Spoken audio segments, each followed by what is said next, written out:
नमस्कार, आप देख रहे हैं अश्वमेघ न्यूज और मैं हूं आपके साथ मानवी ठाकुर। पूर्व विधायक नीरज विनोद दीक्षित निजी निवास उर्द मऊ में एक महत्वपूर्ण बैठक का आयोजन किया गया, जिसमें सावन मास में कांवड़ यात्रा को लेकर विशेष रूप से चर्चा की गई एवं भक्ति में ही राजनीति की चर्चा भी लगातार होती रही।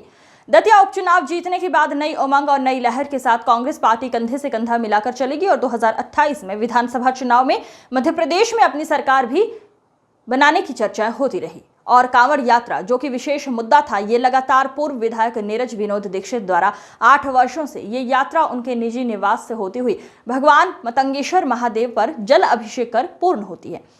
कि इस वर्ष 9वीं कांवड़ पद यात्रा है, जो कि पूर्व विधायक के निजी निवास से होती हुई कई ग्रामीण इलाकों से होती हुई मतंगेश्वर खजुराहो पहुंचेगी और जल अभिषेक करेगी। ये यात्रा 3 दिवस की होती है और 22 अगस्त को ये यात्रा विधायक के निजी निवास से होती हुई भगवान मतंगेश्वर महादेव में जल अभिषेक कर पूर्ण की जाएगी। इसमें ग्रामीण के लोग कांवड़ लेकर बम बम भोले जयकारे लगाते हुए 3 दिवस पदयात्रा में रहेंगे। इस बैठक में कई ग्रामीण से लोग आए हुए थे।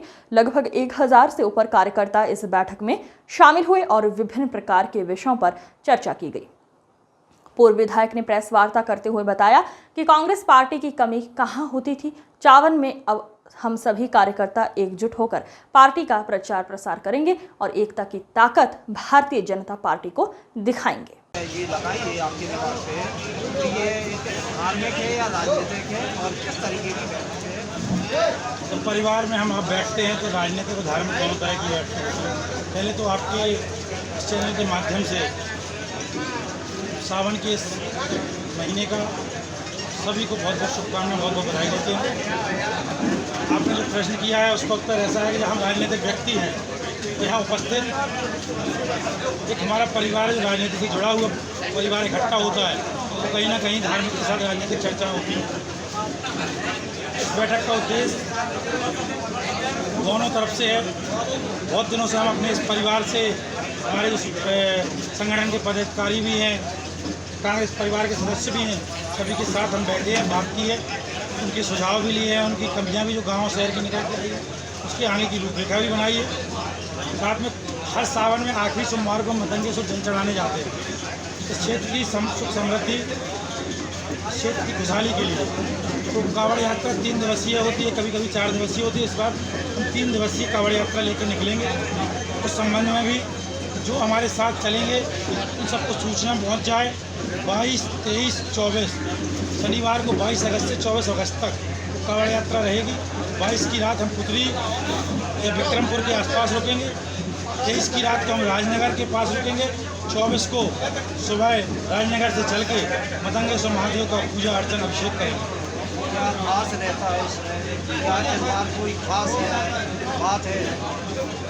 कोई खास नहीं है।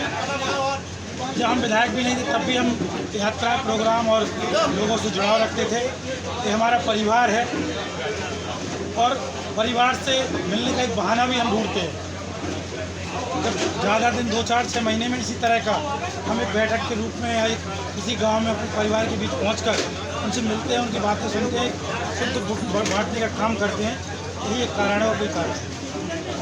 मध्य प्रदेश के मुख्यमंत्री लालू यादव जी ने एक बयान दिया है कि हम दतिया उपचुनाव हारे नहीं हैं, 2028 में हम चुनाव जीतेंगे। क्या सच है और क्या झूठ है? हार तो हार होती है, चाहे वो 1 वोट से हारे, चाहे वो 5000 वोट से हारे। उन्होंने तो ये भी कहा था कि हम 1700 वोट ज़्यादा पाए हैं।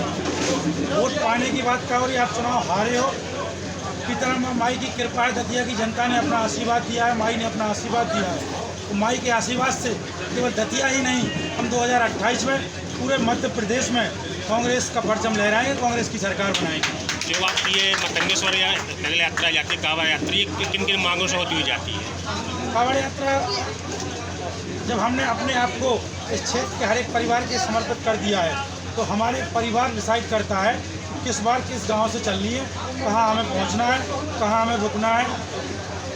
आज ये 9वीं यात्रा है, लगातार 8 साल से हम जा रहे हैं, 9वीं साल है।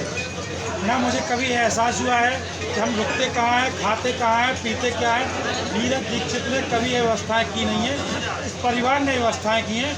वो ही अपने घरों में रुकाते हैं, खिलाते हैं, पिलाते हैं, हर एक कांवड़ियों को अपना आशीर्वाद और सहयोग प्रदान करते हैं। सरकार ने अभी हाल ही में किराया बढ़ा दिया, पहले पेट्रोल बढ़ाया, तो महंगाई के ऊपर सरकार के ऊपर आप क्या कहना चाहेंगे? आप देख रहे हैं लगातार 2014 जब मनमोहन सिंह जी की सरकार थी तो 72,000 करोड़ का कर्जा किसानों का माफ हुआ था और उस टाइम हमारे डीजल, पेट्रोल, सरसों के तेल, दालों के दाम 60-70 के समथिंग थे। तो आज 100 का आंकड़ा पार हम डीजल, पेट्रोल में कर चुके हैं, दाल, सब्जियों में कर चुके हैं। जब हम महंगाई बढ़ाते जा रहे हैं तो वो बोझ किस पे देंगे? वो बोझ सरकारें हमारी जनता को लूटने में देंगे। एक तरफ वो कहते हैं हम अपनी माताओं बहनों को 1500 रुपये दे रहे हैं, दूसरी तरफ 1500